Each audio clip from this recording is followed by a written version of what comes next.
So, a frequent commenter of mine posed a question. If everything is in divine timing, especially in the age of Aquarius, how is anyone still blocking their blessings if it's always right on time? And is it really blockages or just going through very long lessons of breaking ancestral trauma? So one thing that you have to understand about divine timing is that it is as shifting as our own timeline. You may not be in the same timeline as an individual that you were this morning because of simple decisions that you made or didn't make. Divine timing, in my experience, is an opportunity. Spirit is presenting you with something like going to the store at a certain time. Outside of your routine, you meet someone that you would not have met otherwise. That is an example of divine timing. But in my experience, I have seen that it is a lot to do with your own free will. What will you choose to do in that moment? And that free will relates back to our ego and our ego's responses to things. And so, in the terms of blockages and ancestral trauma, there is the argument that is sometimes, or I don't want to say the word argument, but there is the point that is sometimes made of when spirit is giving you blockages to give you challenge so that you can overcome something that maybe someone in your bloodline was succumbed by, such as alcoholism or doubt or self-sabotage. And then there are blockages where rejection is divine protection. And so this is where the awareness comes in for yourself, because it is a co-creation between you and spirit. Everything is a co-creation. We have opportunity. We have things that come across our field, but in our state of awareness, we may not see that as an opportunity or a chance or an out or a halt. For some instances, like myself, I'm extremely stubborn. It takes a lot for me to admit that this is not something that I needed to put more time and energy into. And with that awareness comes, what will you do with that? That's where the accountability comes in. And this is where a lot of us on our spiritual journey get hit with another roadblock, because then we have a knee-jerk reaction to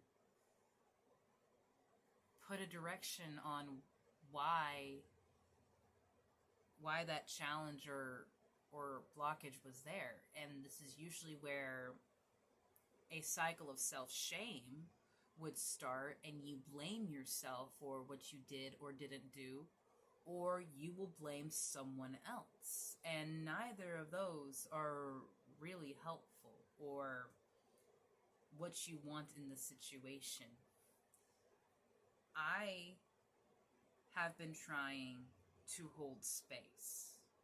And what I mean by that is when I am feeling something that is combustive or in response to things that I've experienced in the past or my own mistakes, I am doing my best to learn not to blame myself or the other person for who they were in that moment, because they were working with their own things, and they are not the person that is sitting with us now.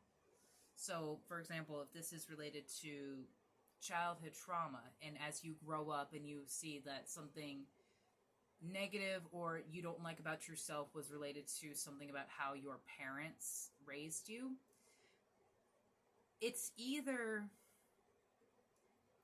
you don't acknowledge it or you go and immediately blame them. And none of that is really fair, because your parents were probably doing the best they could. And you do your best until you know better, and then you do better. And blaming yourself isn't going to do any good. Holding space and giving that energy, that blockage, that fear, whatever it is, time to just be, can help you see the lessons or the blessings as to why something was happening or something wasn't happening. And so if you are going to have that conversation with a loved one, and I would be mindful of the words that you say, because they might not be in a similar place of development and healing, and your attempts to heal may trigger something in them. And that is not your responsibility to filter every experience you have for the sake of someone else. That instills blockages in ourselves. So the reason things happen in divine timing, but we feel we are passed by, is because our ego, or who we are in the moment, did not want to acknowledge or go through another level of pain or healing. But that is truly where it happens. And so things can happen in cycles, and they'll come back again. Maybe not in the same form as a person, but as a similar person. If you constantly find yourself with these friend groups that seem fun but lead you to environments where you are drained and exposed to parasites, maybe you should look into yourself and see, why are you attracted to people who constantly need to be refilled? Is it because you feel your only value is to be the Steven Universe of the world and fix everything else with your own magic and ignore your own problems? That's one thing that has come up a lot for that analogy specifically, the Steven Universe of it, because he was very magical. He was very powerful. He was Pink Diamond.